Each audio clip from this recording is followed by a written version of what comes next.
امام حسین نے اپنے رفقا جن میں ان کے خاندان کی خواتین اور بچے بھی شامل تھے ان کے ساتھ سخت گرمی میں مشکلات اٹھاتے ہوئے مدینے سے کربلا تک دشوار گزار اور تکلیف دہ سفر طے کیا۔ اس سفر میں انہوں نے کتنا فاصلہ طے کیا، کتنے دن سفر میں رہے اور اس دوران کن کن مقامات سے امام کا گزر ہوا، بتا رہے ہیں ساتھی اینکر اشرف زیدی۔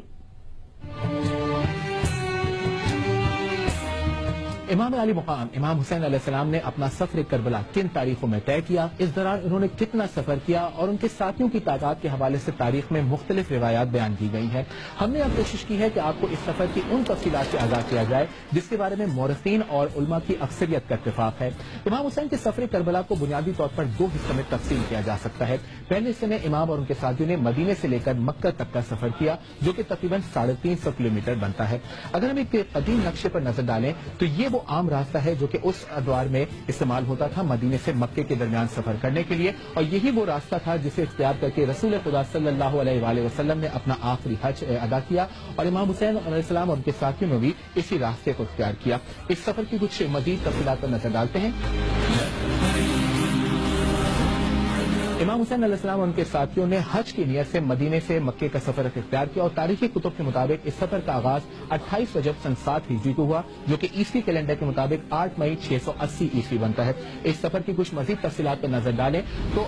آج کل کے دور میں اگر آپ مدینے سے مکے کے درمیان جو ڈسٹینس ہے وہ کیلکولیٹ کریں تو وہ 450 کلومیٹر بنتا ہے، لیکن آج سے 1400 سال قبل یہ اس کا فاصلہ تھا وہ تقریباً 350 کلومیٹر تھا۔ امام حسین اور ان کے ساتھیوں نے اس فاصلے کو 4 راتوں اور 5 دنوں میں کمپلیٹ کیا، اور اس دوران انہوں نے ایوریج ایک دن میں 70 کلومیٹر کا فاصلہ طے کیا۔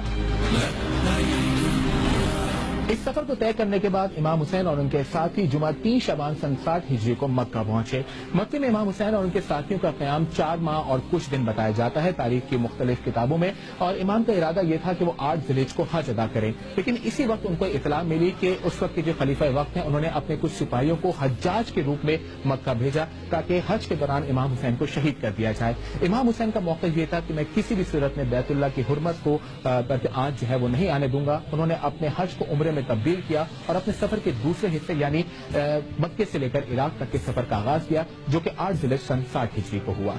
اب ہم ڈالتے ہیں نظر امام حسین علیہ السلام اور ان کے ساتھیوں کے سفر کے دوسرے حصے میں جو کہ مکے سے لے کر عراق تک کا تھا۔ امام حسین علیہ السلام نے اپنے سفر کے دوسرے حصے میں مکہ سے لے کر عراق یعنی کربلا تک کا سفر طے کیا۔ اس دوران وہ 14 مختلف مقامات سے گزرے اور اس دوران انہوں نے اندازاً 1350 سے 1400 کلومیٹر کا فاصلہ طے کیا، اور اس فاصلے کو طے کرنے میں انہیں 23 دن لگے۔ جو مختلف مقامات سے امام کا گزر ہوا ان میں سے چند اہم کے بارے میں آپ کو بتاتے چلیں۔ سب سے پہلا اہم مقام جو ہمیں تاریخی کتب میں ملتا ہے وہ صفا کا ہے۔ یہاں پر امام کی ملاقات عراق کے مشہور شاعر فرزدق بن غالب سے ہوئی، جس سے امام نے عراق والوں کے دلوں کا حال جاننے کی کوشش کی، تو فرزدق نے تاریخی جملے ادا کیے کہ عراق والوں کے دل تو آپ کے ساتھ لیکن ان کی تلواریں خلیفہ وقت کے ساتھ ہے۔ صفا سے آگے بڑھتے ہوئے جو دوسرا اہم مقام ہمیں تاریخی کتابوں میں ملتا ہے وہ زبالہ کا ہے۔ یہاں تک پہنچتے ہوئے تاریخی کتب میں مینشن ہے کہ امام کے ساتھ جو ساتھی تھے ان کی تعداد ہزاروں میں آ گئی تھی۔ لوگوں کا عام خیال یہ تھا کہ امام عراق جا رہے ہیں اور وہاں پر ان کو کوئی اقتدار ملے گا اور ہم بھی اقتدار میں حصے دار بنیں گے۔ اس بات کو سمجھتے ہوئے امام نے لوگوں سے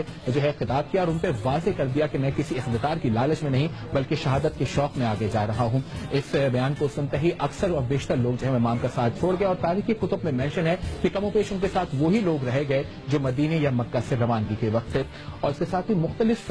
مراحل طے کرتے ہوئے 23 دن کے صبر آزما اور تکلیف سے سفر کو طے کرتے ہوئے بالآخر امام حسین علیہ السلام کربلا پہنچے۔